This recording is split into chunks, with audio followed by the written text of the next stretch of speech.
Hi, welcome to part 2 of my review for Mass Effect 2. In the first part I noticed there were some audio crackling issues. I went ahead and set up a different mic to hopefully correct that. I left off by talking about how you explore the universe of Mass Effect 2 in relation to Mass Effect 1, and it's basically the exact same way. On your ship you have access to this galaxy map, and the map has different clusters on it.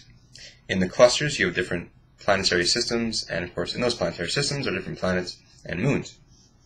In the first game, as you went into each level, you kind of just zoomed in until you got to the planet level.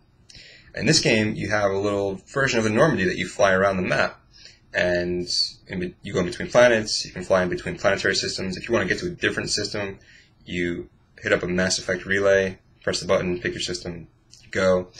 You have to mind your fuel if you're flying in between planetary systems. It's not a big deal. It's kind of a nice change. It's a little more interactive than simply pressing a button and zooming, but it's slightly different. So, again, you can land on some planets and some moons. Most of them you cannot. In Mass Effect 1, the way that they went about these missions to land on planets is you had a vehicle called the Mako, and you would drive around. You can jump up and down. You can shoot your guns, your cannon. Enemies would appear on the planet's surface. You would go around looking for resources and different things that you can collect in the game. You can get out of the Mako and go into buildings. A lot of people had a problem with this portion of the game, and it's kind of understandable as to why. When you landed on a planet, a lot of them were the same, and there wasn't really much on the planet except for the resources, and you had this kind of huge square area that was blanked out until you explored, and really there wasn't much to see. There wasn't much to do. And when you got out of your Mako and went into a building, the buildings all kind of looked the same. So people complained, and BioWare heard them. So as I was mentioning earlier, instead of improving this portion of the game for the sequel, what BioWare decided to do was simply take it out. They just cut the Mako out of the game. No more landing on planets, no more driving around on the planet's surface. I, for one, didn't have that much of a problem with it. The Mako was kind of fun to drive, to be honest, and I liked exploring the planets. It wasn't too bad. However, in Mass Effect 2, what they replaced this Mako with was a new minigame called planet scanning. So, what you do is, when you get to the planetary level, you have a view. It's kind of a globe of the planet. And you can turn the planet around with your stick. And the other stick controls your scanner. And your button controls the scanning. And you move the scanner around the planet while you're turning the planet, and you press the button to scan. And sometimes there's 4 elements on the right side of the screen, and a bar will pop up, a little kind of like a line or bar graph, depending on how close or far you are from this element. Once you have the element pinpointed as to where it is, you hit the other trigger to launch a probe onto the planet, and it gives you your resource. So instead of driving around collecting resources, you now turn planets around, move scanners around, hit your trigger constantly to scan the planet, and it's tedious and it's pretty boring.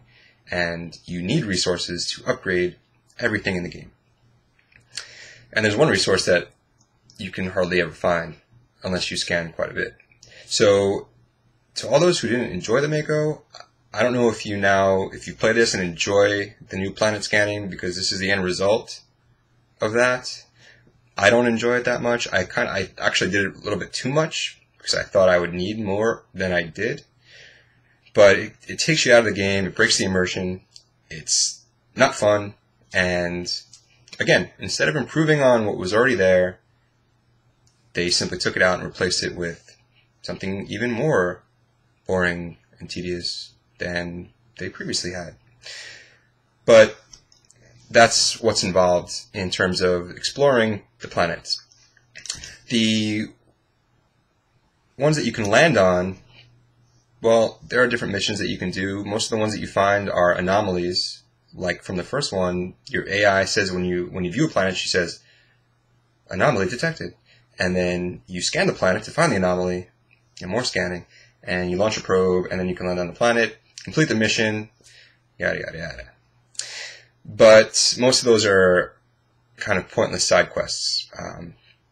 But I'll talk about that a little bit more in detail. So you have missions in the game, main missions, the story missions. Most of them take place in cities throughout the game, different cities. I think there's 3 or 4 major cities.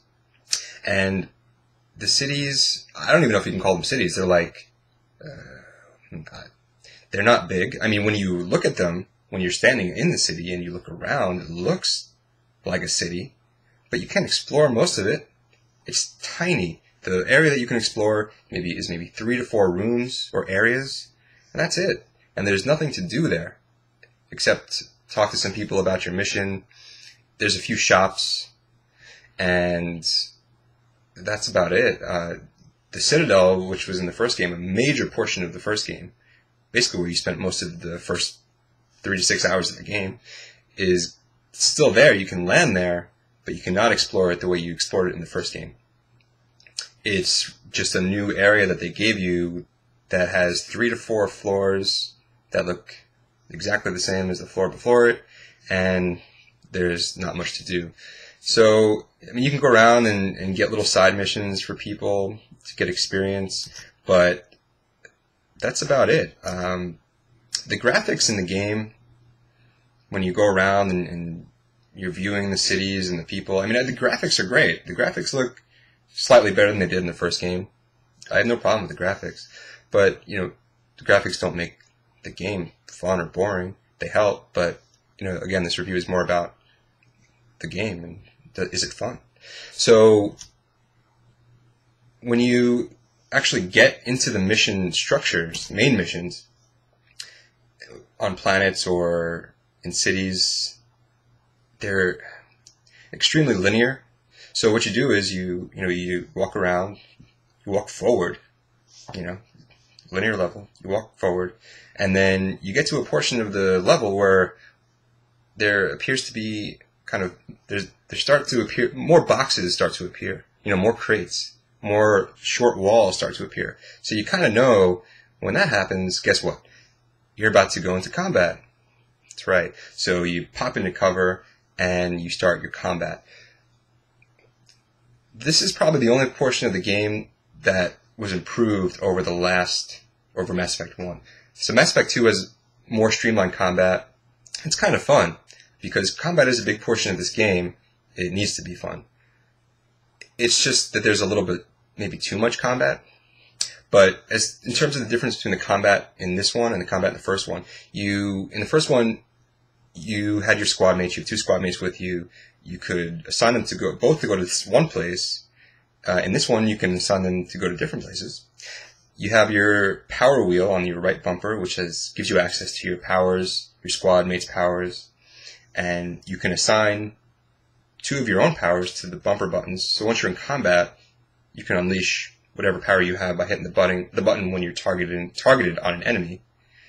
You can assign your squad mates' powers to the control pad left or right, and instantly you have them use those on a targeted enemy. So, or you can just simply pause the game with the power wheel and choose whatever power you want to use on the enemy that you have targeted at the time. So, if the combat flows a little bit more smoothly than it did in the last game, because you didn't have really access to some of these types of features before, and the AI for your squad is kind of like not that smart. They're kind of the same as they were in the first game. If you can recall that, they died a lot in the first game because they would just kind of run. I mean, you told them to go somewhere and they would go there, but they would end up dying no matter what you did. In this game, they'll go where you want them to go, and you can tell them to go to different areas. You go here, but they still have an issue with, for some reason, getting on top of cover instead of behind cover, trying to shoot enemies from on top of boxes instead of behind boxes, and getting themselves shot in the face and dying. So I'm going to go ahead and continue the review in the next part because this time is running out here. So join me for part 3.